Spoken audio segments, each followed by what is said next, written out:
A year ago, I was working for a large, male-dominated organization.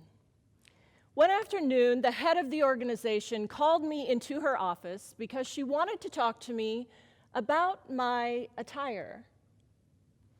She acknowledged that wearing dresses to work was permitted by policy, and she said my wardrobe was entirely my decision. But as the only female in my position, and someone she was considering for future promotion, she preferred that I wear pants. I was stunned and a little bit confused, but I felt my desire to protest lodge in the back of my throat as it became increasingly clear that I was not to object, not to question, or even speak. She kind of stood over me when she asked me if I was about a size 4.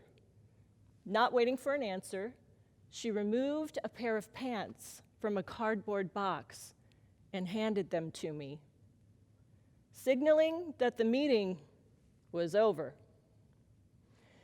It wasn't until I reached my car that I noticed my lip was bleeding.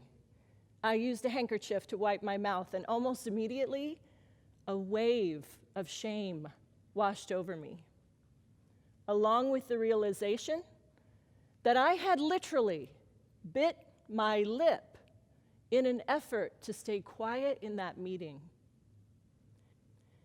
Sitting there in my car, holding a bloody handkerchief and a pair of strange pants that didn't belong to me, I felt small and angry and a suffocating sense of defeat.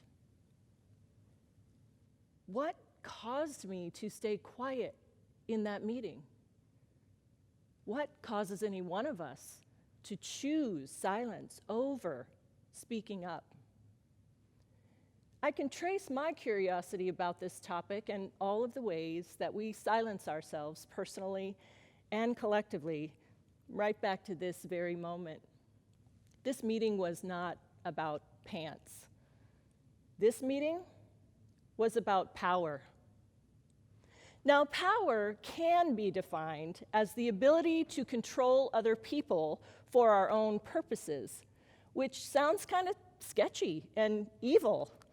Culturally, we tend to think of power as dangerous and threatening, and the language we use surrounding power endorses this. We use terms like power mad, or power grab, or power hungry to further the notion of power as something that just might bring out the villain in anyone. In the more practical sense, we often frame our understanding of power in terms of military might, or maybe economics, or even politics.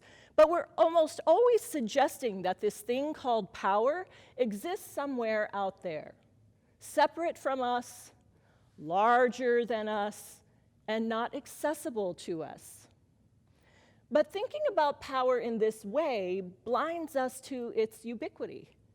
Power is not restricted to war zones or even the ballot box. Instead, power shapes every human interaction. We all negotiate power all the time, and when we realize this, we can start to see these negotiations everywhere. From the playground to the boardroom, from the dinner table to the bedroom, power is always present. So, how do I get power? Where does it come from? Is there an app for that? You see, the nature of power is something that we all know well, because we're socialized in power over the course of our lives. What we don't always realize is that power is something each one of us inherently owns. We are both the source and the supply. And because power starts with us, we can choose where it is directed, which means people or institutions can only have power over us when we give it to them, when we hand it over, and we do. Most often in moments so tiny, we hardly notice them at all. and very often in moments where we are silenced. You see, silence often reflects the misuse of power, and every silence has a price. The question is who is benefiting and who is paying, because silence is never neutral. And the truth is, we all get stuck in those moments where the sound of what is not being said is deafening. But those cringy, awkward situations where we find ourselves holding our tongues or biting our lips are also an invitation. A call for us to remember the deep reservoir of power that resides inside each of us, inside all of us as a community.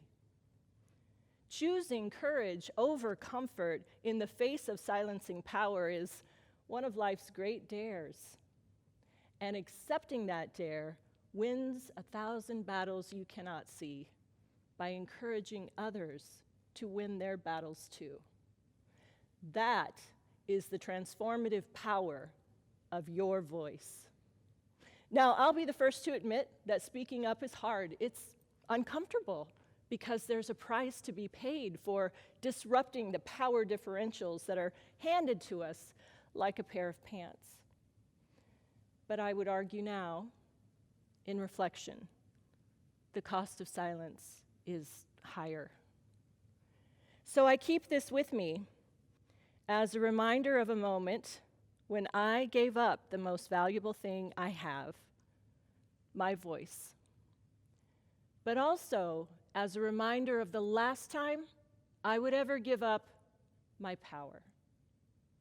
Thank you.